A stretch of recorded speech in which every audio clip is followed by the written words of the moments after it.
यहाँ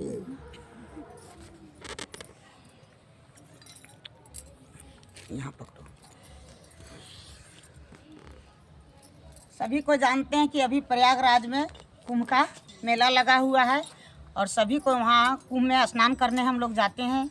सारा दुनिया करोड़ों जा रहा है और स्नान कर रहा है। स्नान कर रहा है तो हमारे भोलेनाथ जो भोले बाबा हैं उनके जटा में ही गंगा की धारा बहती है।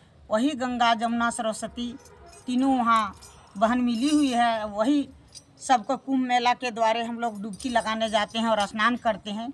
क्या हुआ, एक बार माँ पार्वती शंकर जी से पूछे, शंकर जी कि क्या है, सबको कुंभ स्नान करने जाता है, सही है सबको कुंभ स्नान करने जाता है? सो बोला पार्वती तुम देखना चाहती है? बोल हाँ हम देखना चाहते हैं। कि नहीं सबको स्नान करने नहीं जाता है, बहुत कोई जाता है कि देखा देखी में मेला लगा हुआ है, चलिए हम भी जाएंगे हम भी जाएंगे हम भी जाएंगे। सारे को संसार हम लोग ऐसे ही हैं और वैसे ही हम लोग के अंदर ज्ञान है। तो नहीं तो कैसे हम परीक्षा लें कि कुंभ स्नान करने सब कोई जा रहा है? सो बोल ठीक है हम एक अघोरी बन जाते हैं, अघोरी बाबा बहुत मतलब घिरना बाबा बन जाते हैं और तुम एक मतलब अच्छी लड़की बन जाओ और तुम मेरे साथ रहो। और हम नली कुचेली गड्ढा में गिर जाते हैं और वहाँ जा कर के हम एकदम ऐसा गिर जाते हैं जो हम बेहोश में रहते हैं। और देखो कि कौन मतलब कुंभ नहाने जाता है कि हमको कोई उठा के जाता है कि हमको छोड़ के जाता है। तो माँ पार्वती बोली ठीक है ऐसा परीक्षा लेना चाह रहे हैं तो ठीक है देखते हैं, नहीं कोई को है दया वाला जो उठाएगा ही। बोल नहीं तुम नहीं जानती हो, देखो देखना है। तो इस तरह से परीक्षा ले रहे थे। तो पार्वती माँ सबको कुंभ में रास्ता में जा रहा है जा रहा है जा रहा है, माँ पुकार रही है। माँ बोल रही कि अरे बच्चा अरे सब आओ, देखो यहाँ एक बूढ़ा आदमी गिर गया है, थोड़ा सा उठा दो, कचड़ा में फंसा हुआ है। आप लोग कहाँ जा रहे हैं? बोल कुंभ मेला हम लोग जा रहे हैं। तो बोल नहीं नहीं मेरा कपड़ा तो गंदा हो जाएगा, हम इसको बूढ़ा को कैसे उठाएंगे इतना कचड़ा में। तो इस तरह से कहते कहते लाखों लाख आदमी पार हो गया रास्ता में। शंकर जी अंतर्जामी थे, बोल रहे थे पार्वती से कि देख ली ना सबको कुंभ मेला जा रहा है, सो बहुत देखना तुम चाहती है, तुम्हारे अंदर बहुत दया रहता है कि क्योंकि नारी शक्ति है हम लोग के अंदर। नारी बहुत जल्दी गुस्सा में भी हो जाती है और नारी को मतलब बहुत जल्दी दया भी हो जाता है। तो माँ देखने लगी तो माँ बोली एक जवान लड़का था उसी समय गुजर रहा था पूरा जूता मोजा पहन के अच्छा से। तो बोल उसको बुलाओ पार्वती उसको बुलाओ। तू आया तो जरूर कि बाबू तुम जवान है, बेटा के समान है, जवान है, थोड़ा सा ये बूढ़ा को उठा दो ना, कुंभ मेला जा रहा है तो फंसा हुआ है कचड़ा में गड्ढा में गिर गया है, बहुत दया मिलेगा बाबू उठा दो ने।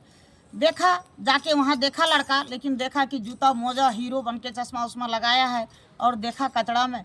तो शंकर जी बोलते हैं उससे परीक्षा ले रहे थे कि बाबू तुम हमको उठाएगा जरूर, हम उठ जाएंगे, लेकिन तुम यहीं गड्ढा में रह जाएगा और फंस जाएगा। तो आपको मतलब ये है आपका अंदर की शक्ति है कि हम फंस जाएंगे, निकल जाएगा तो हमको निकालना, नहीं हमको यहीं छोड़ देना। तो लड़का सोचा कि अरे बाबा हम आपको निकालेंगे हम ही फंस जाएंगे तो हम कुंभ कैसे जाएंगे नहाने, नहीं नहीं हम ऐसा काम नहीं करेंगे। वो चल गया कुंभ। फिर उसी तरह से माँ पार्वती और जाकर के भोले बाबा दोनों देख रहे थे। एक बार फिर थोड़े देर हो गया रास्ता से सब गुजर रहे थे, फिर आया कोई, फिर आया तो माँ पार्वती बोली कि बेटा थोड़ा सा आओ ना, कोई आओ ना, एक बूढ़ा फंस गया है, गिर गया है, रो रहा है, थोड़ा सा उठा दो, दया मिल जाएगा आपको, आप जाकर के उठा दीजिए।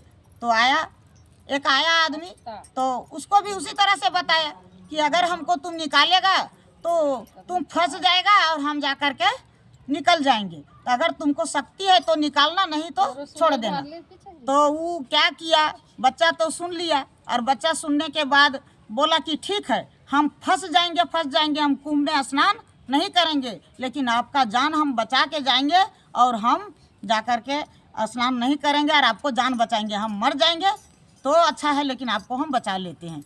तो इस तरह से वो बच्चा बोला और शंकर जी को निकाला। भगवान प्रभु हमारे भोले देवों के देव महादेव जो थे वो निकल गए और उस बच्चा को इतना आशीर्वाद दिए, इतना आशीर्वाद दिए जो धन धान्य हो गया सारी चीज़ से। बोल जाओ बेटा अब तुम स्नान करके चले आना। तो कहा जाता है कि सभी को हम लोग अपना स्वार्थ की दुनिया में बसे हैं, कभी कभी सोचना चाहिए कि हम लोग दूसरे के लिए भी मरे, दूसरे के लिए भी सेवा करें, तो ना जाने भगवान किस रूप में मिल जाते हैं।